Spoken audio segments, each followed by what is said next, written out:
আপুনি চাই আছে এছ জি ইনফৰমেশ্যন মুখ্যমন্ত্ৰী ডক্টৰ হিমন্ত বিশ্ব শৰ্মাই কোৱা কেইটামান কথা আজি ক'ব বিচাৰিছোঁ অংগনবাড়ী কৰ্মী সহায়িকাসকলক লৈ কি কৈছে।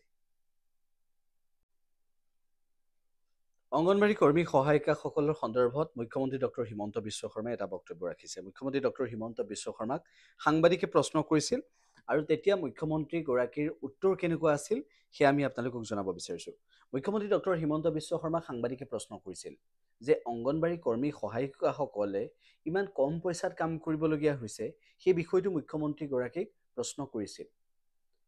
এই প্ৰশ্নটো সাংবাদিকগৰাকীয়ে কৰাৰ পিছত এই প্ৰশ্নটো সাংবাদিকসকলে কৰাৰ পৰৱৰ্তী সময়ত সকলোৰে জানিবলৈ মন যাব যে মুখ্যমন্ত্ৰীগৰাকীয়ে কি উত্তৰ দিলে। তাৰ আগতে আমি এটা কথা উল্লেখ কৰি ল'ব বিচাৰিছোঁ এই মুহূৰ্তত যে মুখ্যমন্ত্ৰী ডক্টৰ হিমন্ত বিশ্ব শৰ্মাই হওক বা ৰাজ্য চৰকাৰখনেই হওক বা বিভাগীয় বিভাগটোৱেই হওক বা মন্ত্ৰী অজন্তা নেওগ ডাঙৰীয়ানেই হওক, যিসকল দায়িত্বত আছে, শিশু আৰু মহিলা সবলীকৰণ বিভাগটোৱেই হওক, শিশু আৰু মহিলা উন্নয়ন বিভাগটোৱেই হওক, যোনেই নহওক, অংগনবাড়ী কৰ্মী সহায়িকাসকলে দাবী উত্থাপন কৰাৰ পিছত তেওঁলোকক আলোচনালৈ মাতি নিয়া হ'ল, প্ৰস্তাৱ কাৰ্যকৰী কৰিম বুলি ক'লে, কিন্তু প্ৰস্তাৱ কাৰ্যকৰী নকৰিলে।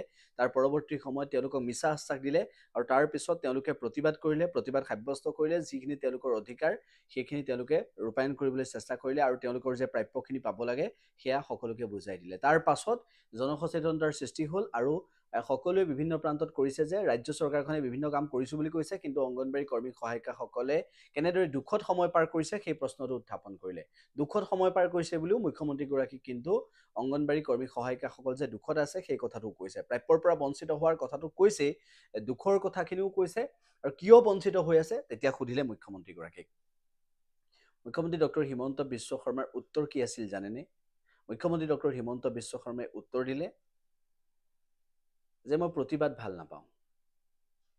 যদি ৰাজ্য চৰকাৰখনে প্ৰতিবাদ ভাল নাপায় তেতিয়াহ'লে বিনা প্ৰতিবাদত তেওঁলোকক কিয় অংগনবাড়ী কৰ্মী সহায়িকাসকলক কিয় আজিলৈকে তেওঁলোকৰ প্ৰাপ্যখিনি দিয়া নাই? প্ৰতিবাদ ভাল নাপাওঁ বুলি কৈছে, যদি প্ৰতিবাদ ভাল নাপায় তেনেহ'লে কিয় এই প্ৰাপ্যখিনি ইমান দিনে দিয়া নাই? এই কথাটোৰ উত্তৰ কোনে দিব? এই কথাটোৰ উত্তৰ কোনে দিব? মুখ্যমন্ত্ৰী ডক্টৰ হিমন্ত বিশ্ব শৰ্মাই এই কথাখিনিৰ উত্তৰ দিবনে?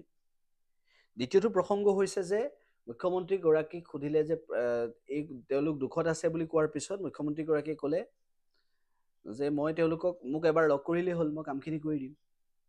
মুখ্যমন্ত্ৰীগৰাকীক এবাৰ লগ কৰিলেই হ'ল, মুখ্যমন্ত্ৰীগৰাকীয়ে কামখিনি কৰি দিব। মুখ্যমন্ত্ৰী ডক্টৰ হিমন্ত বিশ্ব শৰ্মাই তেনেদৰে ক'লে। এতিয়া আপোনালোকে কোনটো দিশেৰে কোনটো দৃষ্টিৰে মুখ্যমন্ত্ৰী ডক্টৰ হিমন্ত বিশ্ব শৰ্মাৰ বক্তব্যখিনি ল'ব আৰু কৈছে সেইখিনিও আমি জনাম। এই দুটা প্ৰসংগ, প্ৰতিবাদ ভাল নাপাওঁ বুলি ক'লে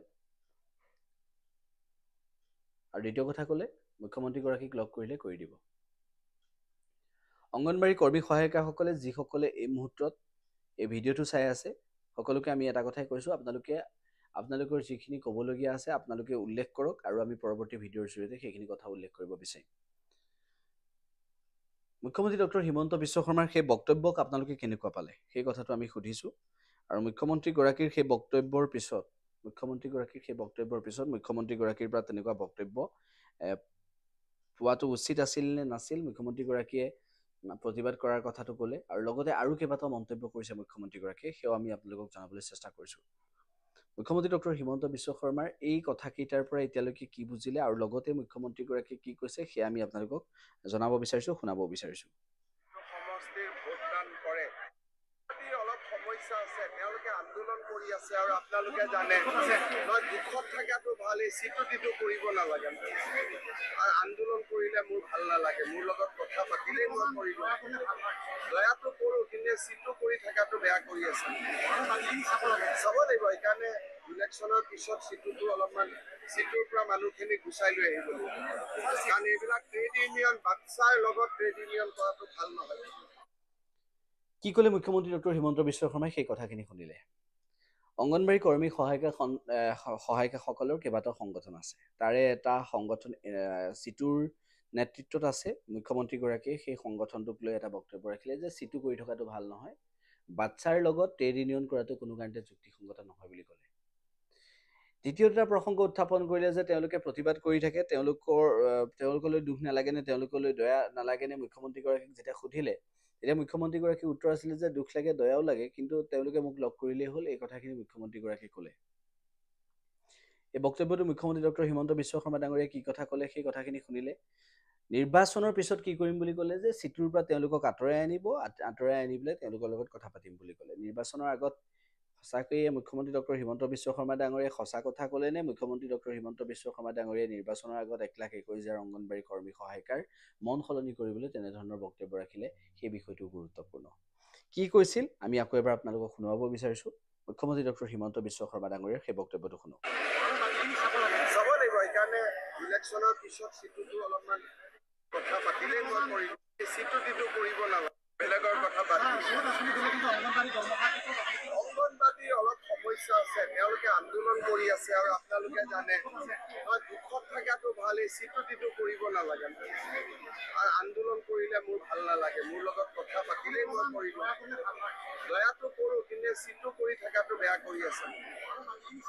চাব লাগিব, সেইকাৰণে ইলেকশ্যনৰ পিছত চিটুটো অলপমান চিটুৰ পৰা মানুহখিনি গুচাই লৈ আহিব লাগিব।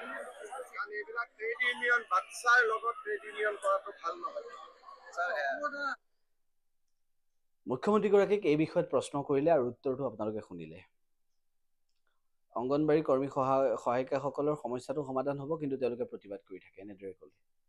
প্ৰতিবাদ নকৰিলে এইখন অসমত একোৱেই নাপায়, তেনেকুৱা এটা স্থলত মুখ্যমন্ত্ৰী ডক্টৰ হিমন্ত বিশ্ব শৰ্মা ডাঙৰীয়াই প্ৰতিবাদ নকৰাকৈ তেওঁলোকক ইমান দিনে কিয় নিদিলে সেই বিষয়টো কিন্তু সকলোৱে উত্থাপন কৰিব। আমি আজিৰ তাৰিখতো কৈছোঁ, মুখ্যমন্ত্ৰী ডক্টৰ হিমন্ত বিশ্ব শৰ্মা ডাঙৰীয়াৰ সেই বক্তব্য শুনোৱাৰ পিছত আজিৰ তাৰিখত আমি এইটোৱে ক'ব বিচাৰিছোঁ যে অংগনবাড়ী কৰ্মী সহায়িকাসকলৰ প্ৰাপ্য দিয়ক। তেওঁলোকে প্ৰতিবাদ নকৰে যেতিয়া তেওঁলোকৰ অধিকাৰ পূৰণ হ'ব তেতিয়া কোনেও প্ৰতিবাদ নকৰে। অধিকাৰ পূৰণ হোৱা নাই বাবে, তেওঁলোকে প্ৰাপ্যখিনি পোৱা নাই বাবেহে প্ৰতিবাদ কৰিছে। সেই কথাটো মুখ্যমন্ত্ৰী ডক্টৰ হিমন্ত বিশ্ব শৰ্মা ডাঙৰীয়াক আজি কোনে বুজাব? বিজেপি চৰকাৰখনক আজি বুজোৱাৰ প্ৰয়োজন হৈছে। আৰু মুখ্যমন্ত্ৰী ডক্টৰ হিমন্ত বিশ্ব শৰ্মা ডাঙৰীয়াক আমি এইটোৱে ক'ব বিচাৰিছোঁ যে প্ৰতিবাদ তেখেতসকলে নকৰে যদিহে প্ৰাপ্য পূৰণ হয়, তেখেতসকলৰ যদি প্ৰাপ্যখিনি দিয়ে। গতিকে এটা সৰু ল'ৰাইও জানে, এটা সৰু একেবাৰে কেঁচুৱাইও জানে যে কোনটো বস্তু বিচাৰিলে কি কৰিব লাগে। কিন্তু অংগনবাড়ী কৰ্মী সহায়িকাসকলে দীৰ্ঘদিনে দাবী জনাই আহিছিল, তেওঁলোকে প্ৰথমে আবেদন কৰিছিল, নিবেদন কৰিছিল, আহ্বান জনাইছিল, গুৰুত্ব নিদিলে, যাৰ বাবে তেওঁলোকে উপায়বিহীন হৈ প্ৰতিবাদ কৰিবলগীয়া হৈছে। সেই কথাটো কিন্তু আমি অৱগত কৰিছোঁ। গতিকে অংগনবাড়ী কৰ্মী সহায়িকাসকলৰ দাবী পূৰণ হওক অতি সোনকালে, আৰু তেখেতসকলৰ স্বাৰ্থত সকলোৱে মাত মাতক। আৰু যেনেদৰে সাংবাদিকে প্ৰশ্ন উত্থাপন কৰিছে, ধন্যবাদ আমি জ্ঞাপন কৰিছোঁ। আৰু লগতে এইটোৱে আমি ক'ব বিচাৰিছোঁ যে এনেদৰে অসমৰ প্ৰতিটো প্ৰান্ততে মুখ্যমন্ত্ৰীগৰাকী কি হওক বা আনকি হওক, অংগনবাড়ী কৰ্মী সহায়িকাসকলৰ দাবীখিনি সকলোৱে যাতে সজোৰে মাত মাতে। কাৰণ অংগনবাড়ী কৰ্মী সহায়িকাসকলৰ প্ৰাপ্য অধিকাৰ, তেওঁলোকৰ যিখিনি অধিকাৰ সেয়া আজিলৈকে পোৱা নাই, আৰু যাৰ বাবে তেওঁলোকে প্ৰতিবাদ কৰিবলগীয়া হৈছে। আমি সকলোকে আহ্বান জনাইছোঁ যে ভিডিঅ'টো আপোনালোকে শ্বেয়াৰ কৰিব, আৰু যিসকলে পাৰে ছাবস্ক্ৰাইব কৰিব। আমাৰ চেনেলটো সকলোৱে ছাবস্ক্ৰাইব কৰিব, আৰু ছাবস্ক্ৰাইব কৰিলে আমি নতুন নতুন ভিডিঅ' এই সন্দৰ্ভত প্ৰস্তুত কৰিবলৈ চেষ্টা কৰিম। আশা ৰাখিছোঁ সকলোলৈকে ৰঙালী বিহুৰ শুভেচ্ছা জ্ঞাপন কৰিছোঁ। আৰু আমি এইটোৱে বিচাৰিছোঁ যে অংগনবাড়ী কৰ্মী সহায়িকাসকলৰ দাবী পূৰণ হওক। আৰু আমি বহুদিন ভিডিঅ' প্ৰস্তুত কৰাও নাছিলোঁ, আৰু শেহতীয়াভাৱে এই ভাল খবৰটো, এনেকুৱা এটা খবৰ মুখ্যমন্ত্ৰীগৰাকীৰ মুখত এটা বক্তব্য অংগনবাড়ী কৰ্মী সহায়িকাসকলক লৈ, সেইবাবে আমি এটা ভিডিঅ' প্ৰস্তুত কৰিলোঁ। আশা কৰিছোঁ সকলোৱে আমাৰ চেনেল ছাবস্ক্ৰাইব কৰিব, আৰু আমাৰ চেনেলটো ছাবস্ক্ৰাইব কৰিলে আপোনালোকে আন ভিডিঅ' চাবলৈ পাব। এই সন্দৰ্ভত আন ভিডিঅ' আমি প্ৰস্তুত কৰিম, আপোনালোকৰ সহায় সহযোগ লাগিব। আৰু লগতে এটা কথা আমি উল্লেখ কৰিছোঁ যে যিসকলৰ যিখিনি কথা ক'বলগীয়া আছে কমেণ্টৰ জৰিয়তে আপোনালোকে ক'ব পাৰিব। আমি সকলো কমেণ্ট পঢ়োঁ, আৰু পঢ়াৰ পিছত আমি সেই কথাখিনি অনুধাৱন কৰিবলৈ চেষ্টা কৰোঁ যে প্ৰকৃতপক্ষে হৈ আছে কি। সকলোকে ধন্যবাদ জ্ঞাপন কৰিছোঁ ভিডিঅ'টো চাই থকাৰ বাবে। আৰু যিসকলে চোৱা নাই বা দেখা নাই, আপোনালোকৰ গ্ৰুপসমূহত শ্বেয়াৰ কৰিব পাৰিব, আৰু আপোনালোকে বিভিন্নজনলৈ শ্বেয়াৰ কৰিব পাৰিব। এই সন্দৰ্ভত সকলোকে পুনৰবাৰ ধন্যবাদ জ্ঞাপন কৰিছোঁ ভিডিঅ'টো চোৱাৰ বাবে।